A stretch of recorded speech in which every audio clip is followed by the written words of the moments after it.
In this video, we're going to use truth tables to determine how two propositions relate to each other in regards to their truth values.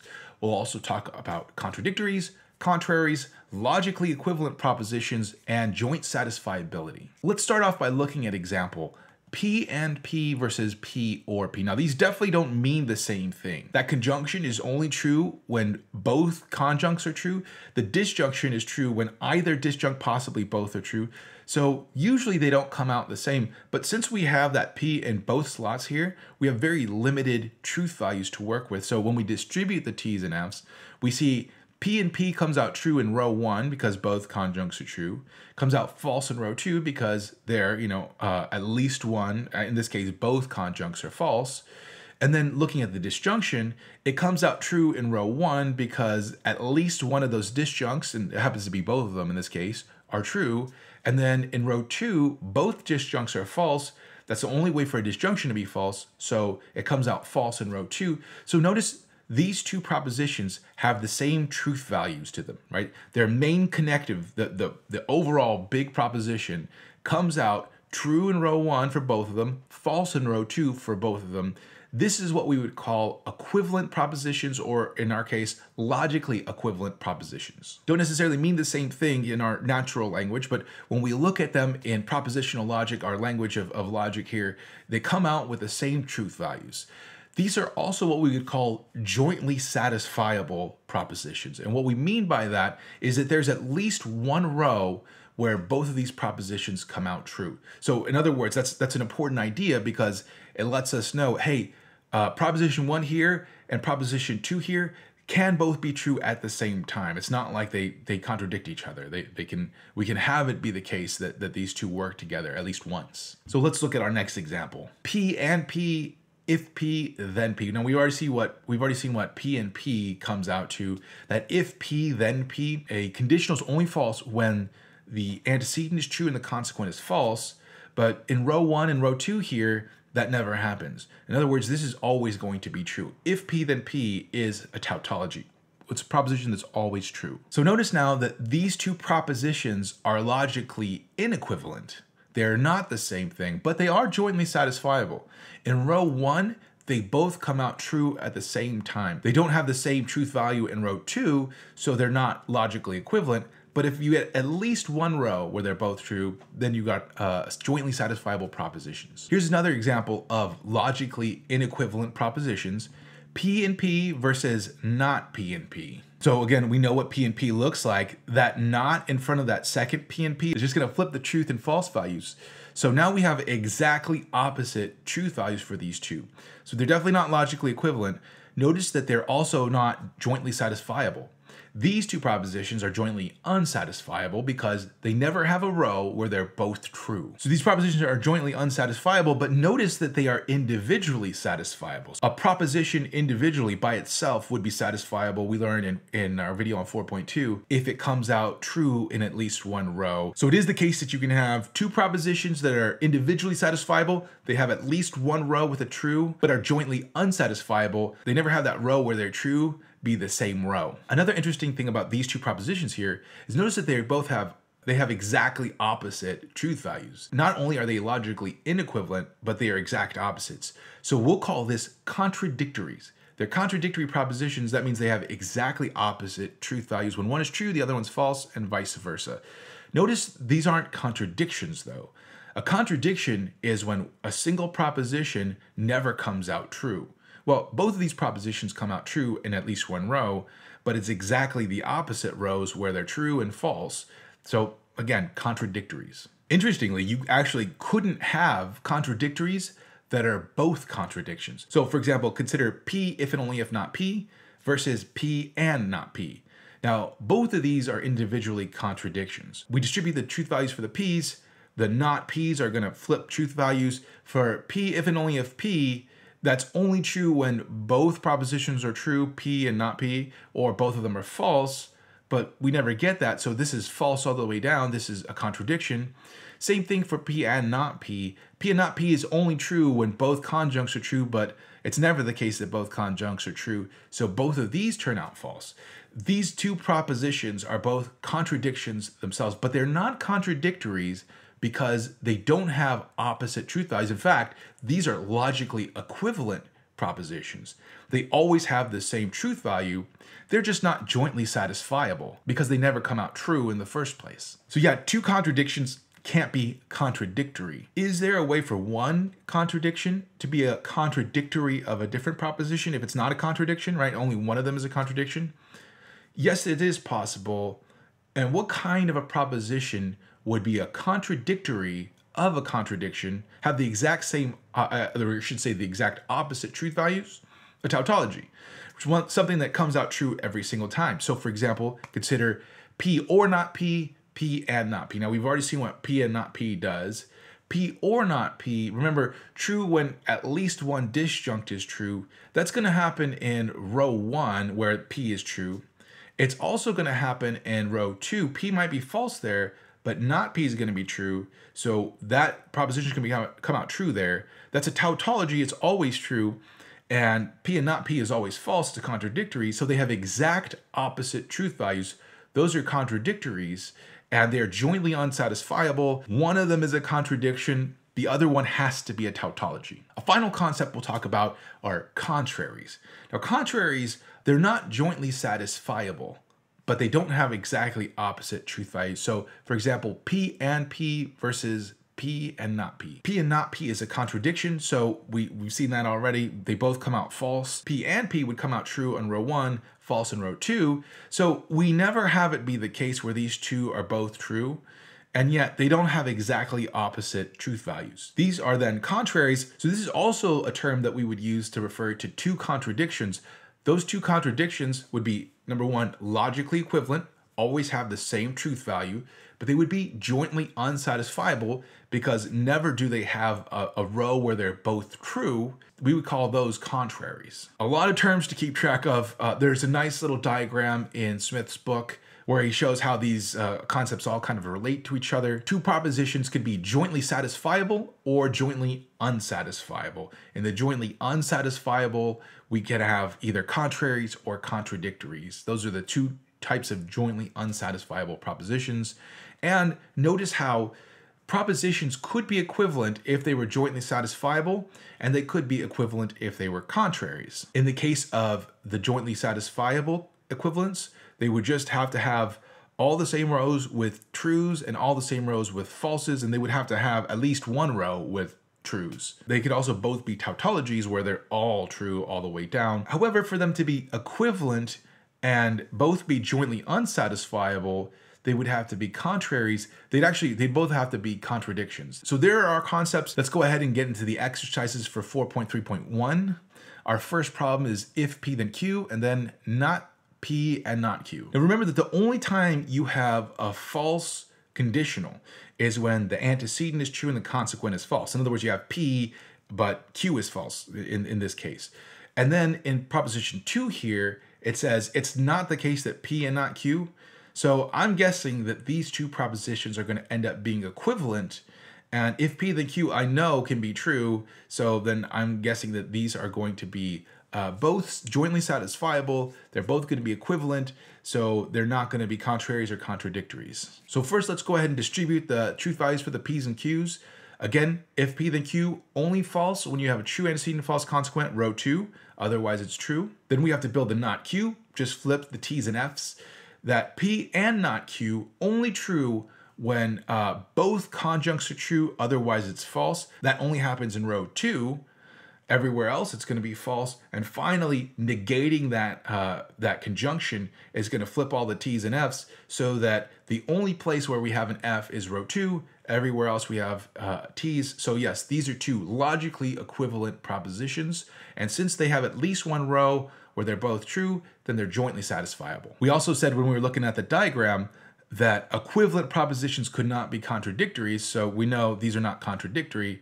It's also the case that these are jointly satisfiable, so they can't be contraries either. Problem number 2 is P and Q, P and not Q. Now, when I look at this, I see that Q and that not Q, those two can't be true at the same time. These propositions, I bet, are not jointly satisfiable. They're never going to have a place where they're both true. That doesn't necessarily, however, mean that they're both contradictory. And in fact, I'm going to guess when P is false, both of these conjunctions are going to end up being false because, you know, a conjunction is only true when both conjuncts are true. So if the P is false, then both of the conjunctions are going to be false. So yeah, I'm guessing these are going to be contraries and they're not going to be equivalent. So let's treat the P's and Q's. We'll build the P and Q first, that first proposition 1, and only true in row 1 where both conjuncts are true, otherwise false. The P and not Q, we're gonna have to build that not Q first, just flip the T's and F's. And it looks like in row 2, P and not Q ends up being true because that's the only place where both conjuncts are true. So our first proposition ends up being true in row 1. Our second one ends up being true in row 2. These are jointly unsatisfiable. They're not equivalent because they don't have the same truth values. However, they're not contradictories because they don't have exactly opposite truth values either. These are contraries. Number 3 says, it's not the case that P if and only if Q. Let's go ahead and assign our P's and Q's. And then again, P if and only if Q. And row 1 and row 4, those have the same truth values. So the biconditional is true there. In row 2 and row 3, they have different truth values. So the biconditional is false there. And then negating that, you just flip the T's and F's. Then looking at proposition 2, if P then Q, only false when P is true and Q is false, row 2. Otherwise it's true. Then you negate that and it flips the T's and F's. So row 2 ends up being the only time when that disjunct is true. And then on the other side, you have P or not Q. We'll have to build that not Q first, and that just flips the T's and F's. P or not Q is only true when, or is always true when at least one disjunct is true. Only false when both of them are false. And it looks like that happens in row 3. Then we negate that and we get the exact opposite of that. And yeah, it looks like we have the big disjunction then. We're gonna have to look at that. And remember, true when at least one disjunct is true. In rows 1 and 4, both disjuncts are false. In rows 2 and 3, at least one disjunct is true. So it's true in rows 2 and 3, just like the proposition 1, false in rows 1 and 4, just like proposition 1. Again, logically equivalent propositions.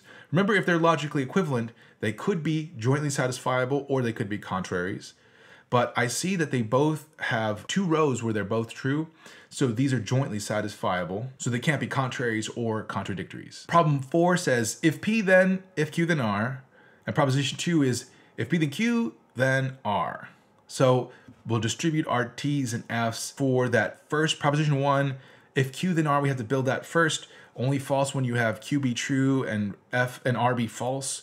And it looks like that happens in rows 2 and 6.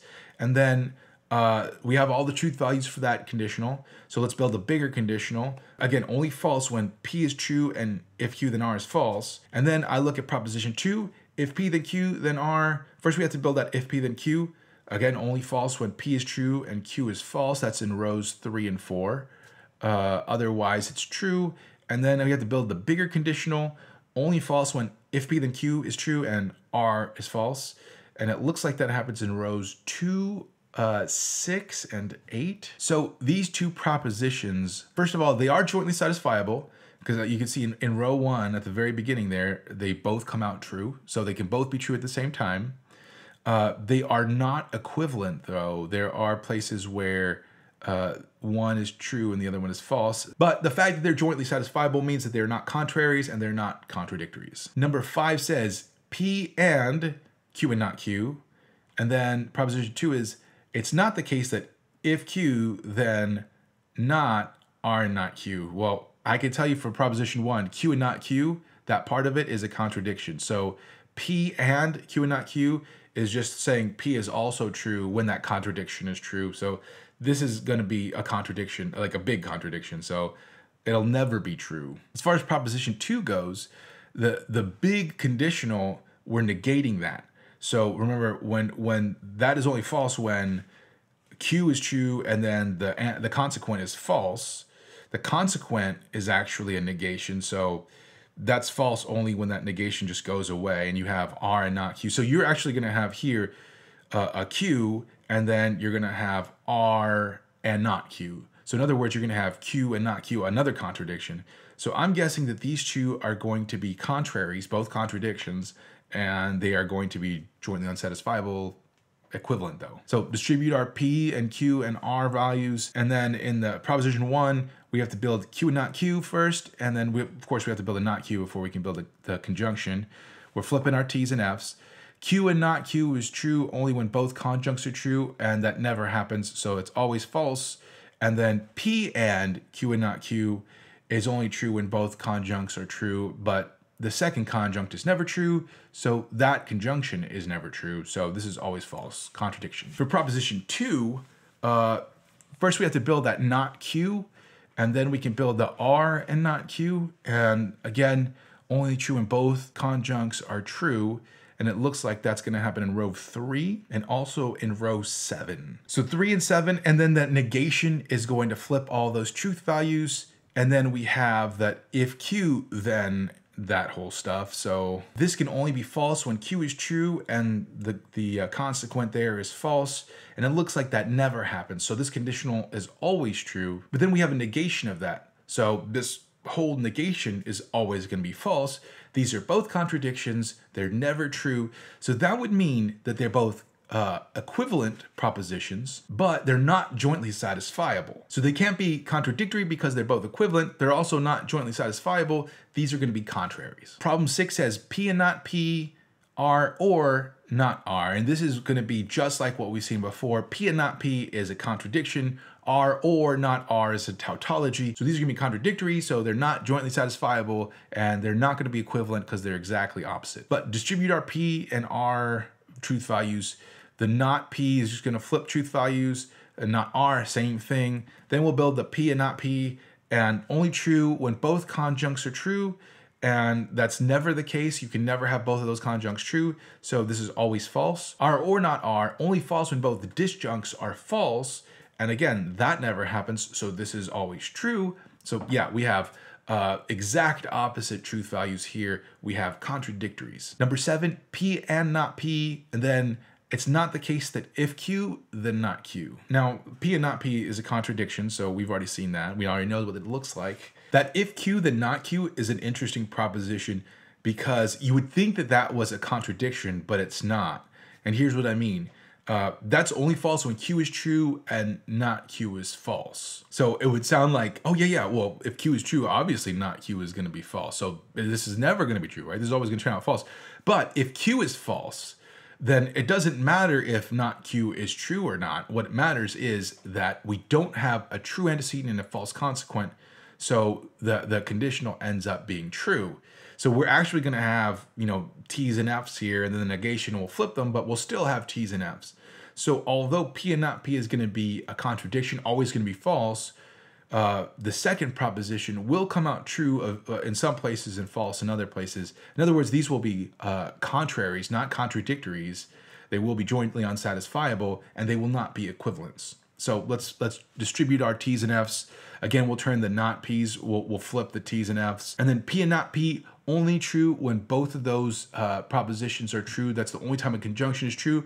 Never happens, so this is always false. And the not Q's, let's do that too right now, and we'll flip the T's and F's. If Q, then not Q, only false when Q is true and not Q is false. That happens in row 1 and row 3. However, rows 2 and 4, that's actually true. And then we negate that, so we flip the truth and false values. So proposition 2 is true in row 1 and row 3, false in row 2 and row 4. So it is satisfiable individually. These two, however, are jointly unsatisfiable because proposition 1 is a contradiction. So you have contraries that are not equivalent because they don't have the same exact truth values, but they're also not contradictory because they don't have exactly opposite truth values. 8 is if P, then if Q, then R. And it's not the case that P or not Q and not R. So we'll distribute the P's and Q's.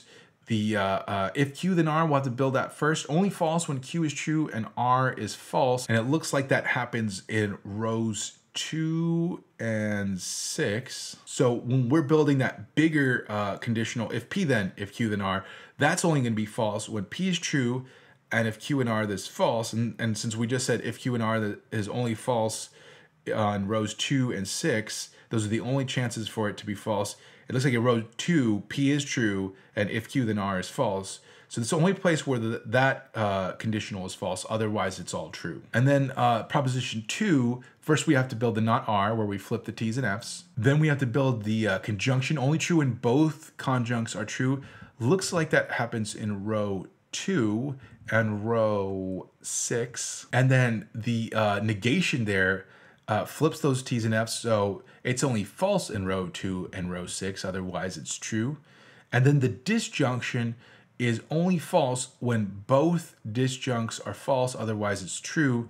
And that we just said that the second disjunct is only false in row 2 and row 6. Looks like in row 6 they are both false, however, so the disjunction is false there, otherwise it's true. But then we're negating that, so we're going to flip all those guys. So in row 6, that's the only time where proposition 2 comes out true, otherwise it comes out false. It looks like there is a place where these two propositions both come out true, and that's in row 6. They are both jointly satisfiable. They're not logically equivalent though, because they're all kind, I mean, that's the only place really, like besides maybe row 2 there, where they match up. So jointly satisfiable, but not equivalent. If they're jointly satisfiable, they're not contradictories or contraries. Number 9, P if and only if Q, proposition 1. Proposition 2 says either P and Q or not P and not Q. So it looks like that disjunction is gonna force us to have one or the other. That sounds exactly like that biconditional, right? P and Q have the same truth values, then biconditional is true, otherwise it's false.